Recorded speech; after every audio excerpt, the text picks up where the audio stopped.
Hi kids, I thought I would read to you this book that we read earlier today in case your parents wanted to sit with you and listen to it.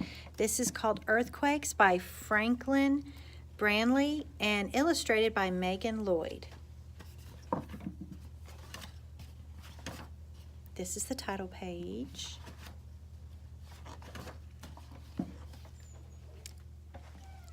Here we go. Parts of the earth are always moving. That's hard to believe, but they are.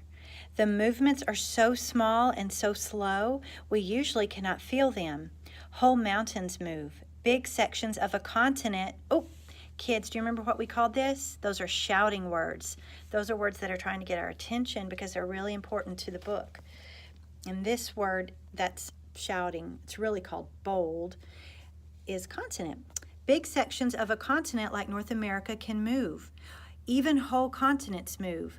Right now, North America and Europe are moving apart. They move slowly, only as fast as your fingernails grow, so we don't feel the motion.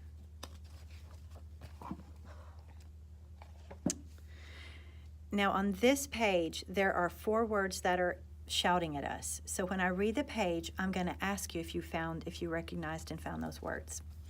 Every day, there are at least 1,000 earthquakes on our planet. Most are small, but each year there are a few earthquakes large enough to knock down buildings. The strength of an earthquake can be measured. We use something called the Richter scale, named after C.F. Richter, an American scientist. Anything that measures less than a magnitude of 2 is a small quake that is rarely felt by people. Anything that measures 7 or higher is a major earthquake that causes damage to most buildings and is felt in extremely large regions. Can you find the words? Hi, Kerrigan. Can you find the words that are shouting here? The first word, earthquakes, then Richter scale, and magnitude. And remember, those words are bolded. They're shouting to get our attention because they're important to pay attention to. Every earthquake has a center. That's where it all begins. Parts of the earth move up and down or sideways and make waves that spread out and go through the whole earth. If you've ever dropped a pebble in water or a rock in water, and if you can notice, the water goes out in ripples further and further away from where you threw the rock, it's kind of the same idea. They are called seismic waves. The word comes from seismos, a Greek word meaning to shake. Scientists all over the world measure the waves on seismometers.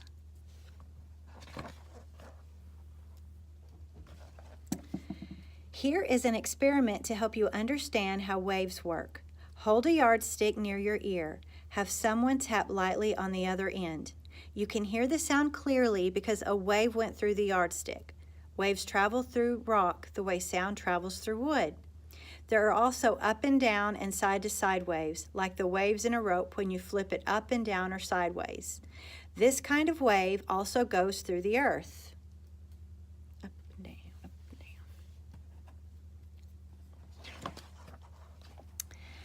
We live on the outer part of Earth. It is called Earth's crust. In some places, the crust is around 18 to 24 miles thick. If Earth were an apple, the crust would only be as thick as the skin of the apple. Most earthquakes occur in the crust. Okay, and here is a section, an illustration to show you all the sections of Earth. Okay, in the center we have the inner core, molten outer core, the mantle, and the green edge that you see is the crust. Large sections of Earth's crust are always moving. Sometimes 2 sections push against each other. The place they meet is called a fault, or if one section pushes over another, a thrust fault. Earthquakes happen when the 2 sections move quickly along the fault. When the sections cannot pass, the ground bends and buckles. Suddenly, the bend releases, and a whole section may move 4 or 5 feet at once. That's what happened 12 miles below the surface of Mexico in 1985. The seismic waves from the earthquake center were strong enough to topple buildings in Mexico City 220 miles away. And this picture is showing buildings toppling over. And so we can tell from our sentence and from this illustration that topple means to fall. So they were strong enough to topple buildings in Mexico City, 220 miles away, and kill several thousand people. The quake measured 8.1 on the Richter scale. This is an illustration of California, and we're going to be talking about the San Andreas Fault, which is the red line shown there in the picture. Sometimes two tectonic plates scrape alongside each other. This makes a fault that is called a vertical fault. The San Andreas Fault is a crack in the earth that runs north and south for hundreds of miles in California. In 1906, there was an earthquake along a section of the San Andreas Fault. In seconds, the crust on the west side of the fault moved 20 feet. San Francisco and the area around the city shook and trembled. Fires started, and most of the city burned down. Most earthquakes occur along the shores of the Pacific Ocean, where the crust moves a lot. Japan has about 7,000 earthquakes a year. Luckily, most are small. There are volcanoes in this part of the world too. Earthquakes often occur in places where there are volcanoes. Melted rock deep under the earth pushes upward, making the area shake and rumble. These are warnings that a volcano may erupt or that there may be a big earthquake. In southern Europe, there are several volcanoes. There are also many earthquakes.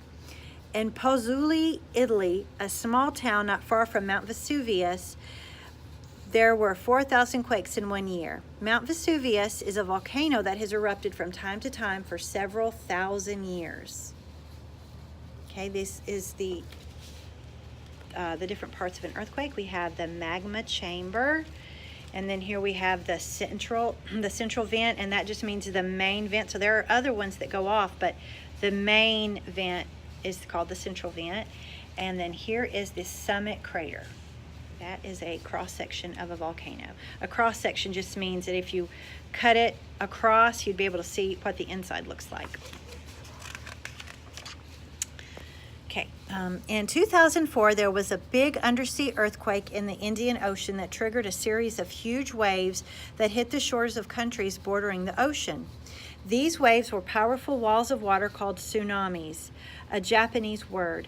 The earthquake is now called the Sumatra Andaman earthquake and was one of the deadliest natural disasters in recorded history. It affected over 14 countries and killed over 230,000 people.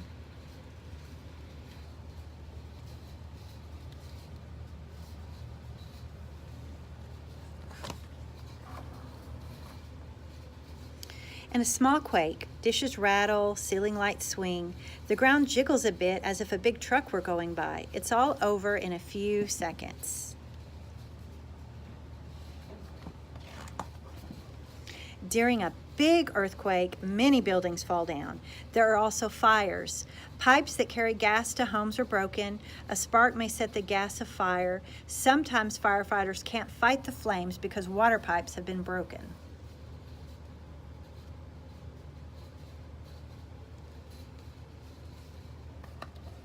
During an earthquake, dams may break too.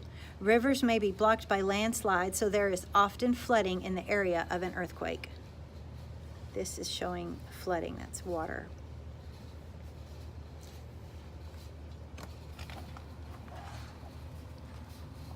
In many parts of the world where there are big earthquakes, new buildings are constructed to withstand these natural disasters. They are built where the ground is solid, so seismic waves will not knock them down. Old bridges and dams are made stronger with extra steel and concrete. In 1989, there was a serious earthquake near San Francisco. It was the worst in the area since 1906. 67 people were killed. Bridges and roadways were damaged, and many buildings were destroyed. Because of the way it was built, the famous Golden Gate Bridge swayed in the quake, but it did not collapse. Earthquakes happen without warning. However, scientists are working to find ways to predict quakes, like estimating how likely it is that earthquakes will happen over years and decades to come. They use satellites to measure even the smallest motion along faults. These small motions can often become larger.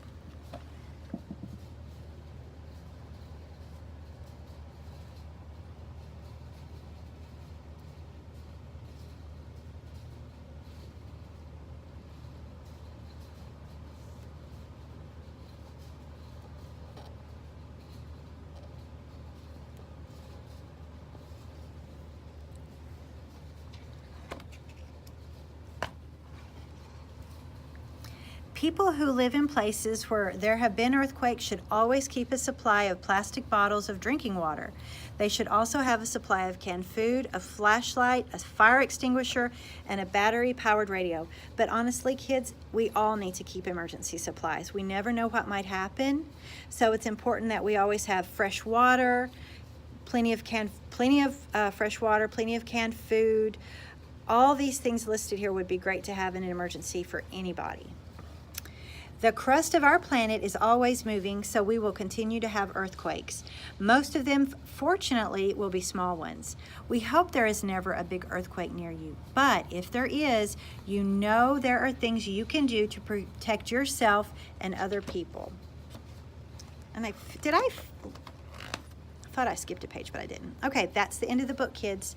I hope you enjoy it, and I hope you have a good weekend. Love you. Bye-bye.